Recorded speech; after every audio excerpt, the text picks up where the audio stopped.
بە تامەزدرۆییەوە چاوەڕوانی ڕۆڵەکانیان دەکەن کە ماوەیەکی زۆر بوو لە لیبیا گیریان خواردبوو. دوای زیاتر لە 45 ڕۆژ 40 گەنجی کۆچبەری دیکە بۆ دەڤەری ڕاپەڕین گەڕێنرانەوە کە لە لیبیا دەستگیر کرابوون.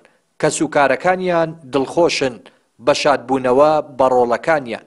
کۆچبەرە گەنجەکانیش باسی ئەو بارودۆخە سەختە دەکەن کە تێیدا بوون و لێدان و ئەشکەنجەی جەستەیی و دەرونیان چەشتووە. ئێمە وەک کەسوکاری ئەو گەنجانە بەڕاستی ئەوڕۆ ڕۆژێکی مێژووی و خۆشە بۆ ئێمە بەگەڕانەوەیان. ڕۆتینیاتی حکوومەتی لیبیا دیارە هەموو حکوومەتێک هەندێک ڕۆتینیاتی هەیە لە ماوەی هەفتەیەک 8 ڕۆژێک تەواوی کردووە.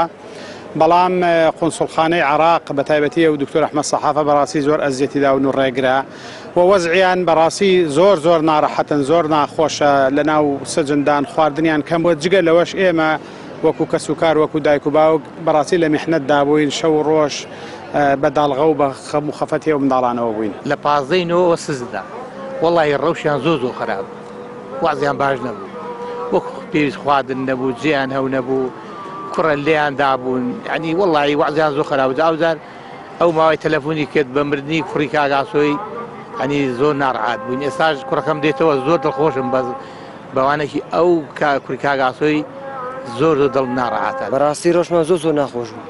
ئەنێ سزنێکی دابوون 400 نەفەر بە 500 نەفەری دابوون، لێدانێکی دابوو، ناخواردنان باش نەبوو، ئامان نەبوو، زۆر سەمونێکیان دەداینی بەخوای دەبڕی لە لێ دەدەن هەموو جارە قاب مەکەڕۆنیان دینادەبووە بە 5 کەسان خوازباتە بە گەرمی. بەڕاستی زۆر ناخۆشی لیبیا. وەڵی زابی شێو بێکاریە و دەناگە بێت وشکارمان هەبێمە ڕاستیەکان ناڕۆن، یەکان کوردیش بە شوێنە کوردستانی خۆمان نییە، بەس بێشی بێکاریە. بەرپرسی کۆمەڵەی پەنابەرە گەڕاوەکان دەڵێت جگا لەو 40 گەنجەی کە لە لیبیا دەستگیر کرابوون و گەڕانەوە ناو کەسوکارەکانیان نزیکەی 60 بۆ 70 کەسی دیکە لە تونس گیریان خواردووە. دەژڵێت تەرمی 2 کۆچبەریش لە لیبیا و ئیتالیا هەن کە نەگەڕاونەتەوە. خەڵکێکی زۆر ماوە بەڕاستی ئێساوەندەیە ماگەدارین بەس تەنها لە وڵاتی تونس زیاتر بە نزیکی 60 بۆ 70 کەسمان لەوێ دەست بەسەرە ماوەتەوە. بەڵام ئێوە وەکو حکوومەتی لیبیانی یاسای باشتری تێدایە، وەکو دەوڵەتێکی ڕسمی مامەڵەیان لەگەڵ دەکات. بەڵام ئەوەی لیبیا ئێساش لە لیبیا چەند کەسێکی ترماون کە بگەڕێنرێنەوە بۆ هەرێمی کوردستان، دویان لە قونسڵخانەنە و چەند کەسێکی تریشان لە بنکەکانی پۆلیسی وڵاتی لیبیانە. تەمەنا دەکەین بەو زوانە ئەوانیش بگەڕێنەوە بۆ هەرێمی کوردستان. یاخود بۆ قوربانیەکانمان کە تاوەکو ئێستا 2 جەنازەمان هەیە، یەکێکیان لە وڵاتی لیبیا، یەکیان لە وڵاتی ئیتالیا. لێرەوە داوا دەکەین کە حکوومەت بێتە سەرخەت ئەم 2 جەنازەیە بێنێتەوە بۆ هەرێمی کوردستان و بەزێ لە زێدی خۆی بە خاک بسپێردرێت. لە سەرەتای ئەم ساڵەوە تاکو ئێستا زیاتر لە 5000 هاوڵاتی هەرێمی کوردستانیان جێهێشتووە.